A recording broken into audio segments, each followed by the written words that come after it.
जय हो बाबा बद्री केदार की, आप वहां जा रहे हैं अखिलेश जी के साथ? मुझे लग रहा है ऐसा। ऐसा क्यों लग रहा है मुझे भाई भदौरिया जी? देखिए, आपको तो बहुत कुछ लग सकता है, आपको तो ये भी लग रहा है कि इंडिया गठबंधन की सरकार आने वाली है, लेकिन आप बोल नहीं पाते, अंदर से तो आपको भी लगता ही है ना। अरे मैं तो चाहता हूँ अखिलेश यादव जी प्रधानमंत्री बने, पर आलोक भाई बनने देंगे उनको? तो इसीलिए मैं तो चाहता हूँ भाई, नहीं मैं भी कि मेरे मित्र अखिलेश यादव प्रधानमंत्री बने, मेरी तो दिली इच्छा है। और अनुराग भदौरिया एमपी बने, सेंटर मिनिस्टर भी बने। अरे तो बिल्कुल हमारी भी दिली इच्छा है कि श्री अखिलेश यादव जी देश के प्रधानमंत्री बने। किसकी इच्छा नहीं होगी? हमारे नेता हैं, हमारी इच्छा है कि देश के प्रधानमंत्री बने, इसमें क्या बुराई हो? मैं तो चिल्ला चिल्ला के कहता हूं, डंके की चोट पे कहता हूं कि समाजवादी पार्टी के इतने स्वच्छ साफ सुथरे नेता हैं जिन्होंने उत्तर प्रदेश को इतनी अच्छी तरह से चलाया था। उत्तर प्रदेश में विकास की गंगा बहाई थी, जो सबसे बड़ा प्रदेश है। हम चाहेंगे ही, समाजवादी के सारे कार्यकर्ता चाहेंगे कि वो देश के प्रधानमंत्री बने। लेकिन सवाल यह नहीं है, सवाल यह है कि देश में जिस तरह से भारतीय जनता पार्टी ये इंडिया गठबंधन के बारे में इतनी चिंता करती है, कभी अपने बारे में चिंता करती है कि वसुंधरा राजे की क्या पोजीशन है आज राजस्थान में, क्या वहां पे आपस में चल रहा है, जरा इसके बारे में बताएंगे? कभी छत्तीसगढ़ में बताएंगे, मध्य प्रदेश में बताएंगे कि वहां पर उनके कार्यकर्ता, उनके नेता कितने नाराज हैं, वहां एनडीए में क्या चल रहा है, इसके बारे में तो चर्चा कभी होती नहीं है। क्योंकि होगी भी कैसे, कौन करेगा भाई? करने वाले तो हमारे मित्र लोग हैं जो करना नहीं चाहते हैं। लेकिन सवाल ये नहीं है, सवाल ये है कि राष्ट्र के मुद्दे पे हम सब चर्चा आप कर रहे हैं। देखिए मैं तो कह रहा, वही चर्चा तो कर रहे हैं। लेकिन आप मेरा साथ दीजिए ना। नहीं, आप कह रहे हैं, आप भी मेरा साथ दीजिए कि राजस्थान में कितना सर फुटबॉल है बीजेपी के अंदर में, मध्य प्रदेश में कितना सर फुटबॉल है, किस तरह से झोटा नोचा नोची हो रहा है वहां पे।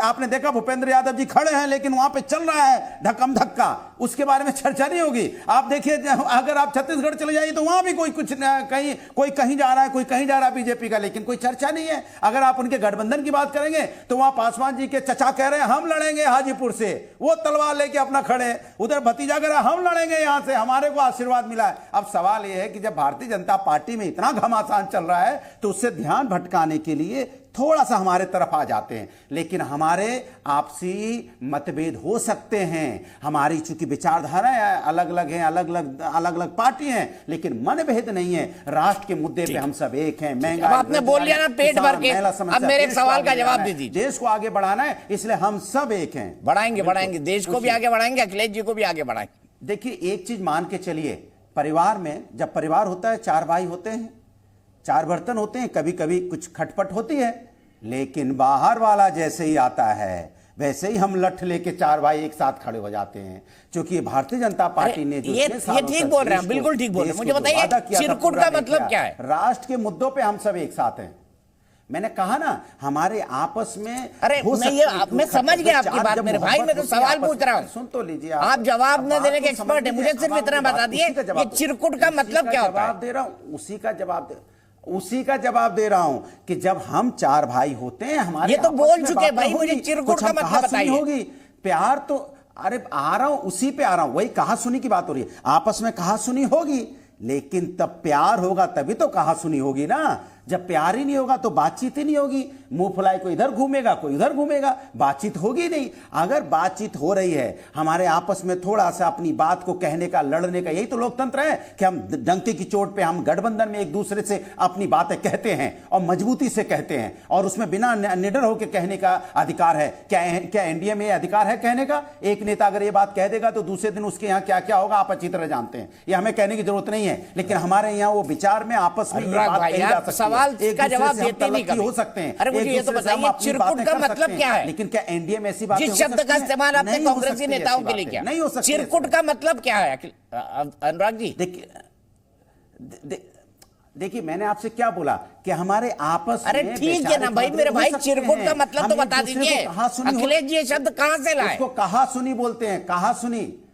मतलब चिरकुट का मतलब कहा सुनी? समझते हैं, हमारे आपस में कहा सुनी, कहा सुनी, चिरकुट का मतलब कहा सुनी कहते हैं, किसी को कुछ कहते हैं, वो हमें कुछ कहते हैं। हमारी आपस में कहा सुनी हो सकती है, उसमें बुराई क्या है? चिरकुट का मतलब कहा सुनी है मेरे भाई। नहीं है, कोई कुछ कह ही नहीं रहा है, सब चुपचाप बैठे हैं अपने अपने घरों में। हम वहां वसुंधरा राजे जी को पूछा नहीं जा रहा, वो अपने घर में बैठी प्रचार के लिए नहीं निकल रही है, लेकिन उस पर कोई चर्चा नहीं हो रही है।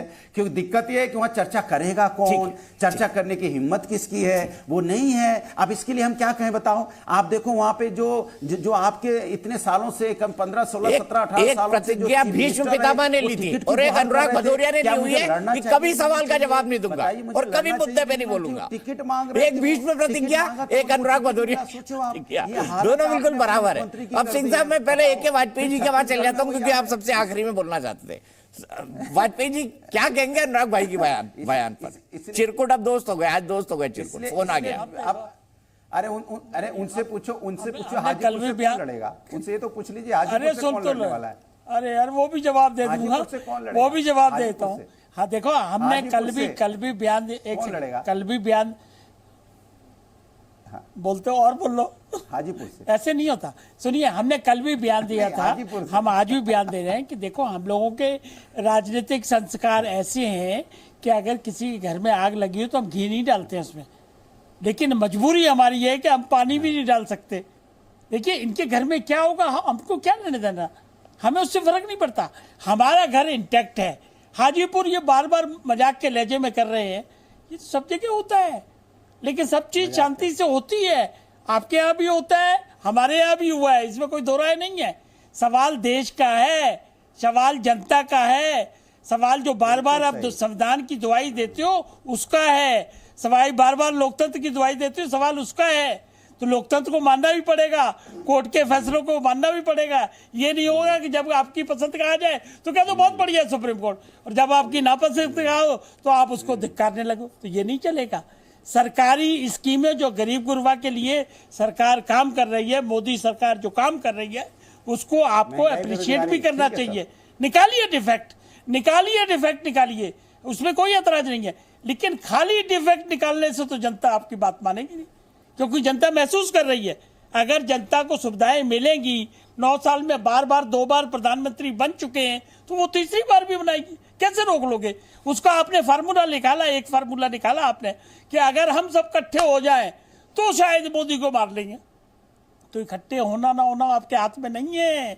उसकी बेसिक लड़ाई, मैं बार बार ये बात कहता हूं, कांग्रेस के गर्व से पार्टियां निकली हैं जो छत्रप है, और लड़ाई उसमें यह है कि छत्रप खुद को सरवाइव करना चाहते हैं और कांग्रेस अपने आप को रिवाइव करना चाहती है। ये बेच झगड़ा है। और ये समाजवादी के बैठे हुए हैं भदौरिया साहब, कल 2 लोगों ने बयान दिए कि देखिए जी, हमारी सीटों का झगड़ा नहीं है मध्य प्रदेश में, हमारा झगड़ा ये है कि गठबंधन में चीजें साफ होंगी, यूपी में हम कितनी सीटें देंगे वो हम डिसाइड करेंगे।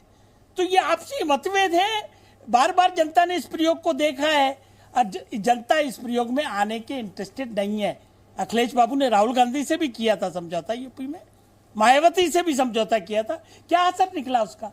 खिचड़ी सरकारें अब चलने वाली नहीं है, वो प्रयोग चलने वाला नहीं है, जातिगत जनगणना का स्लोगन चलने वाला नहीं है, वो बिहार में उल्टा पड़ गया है।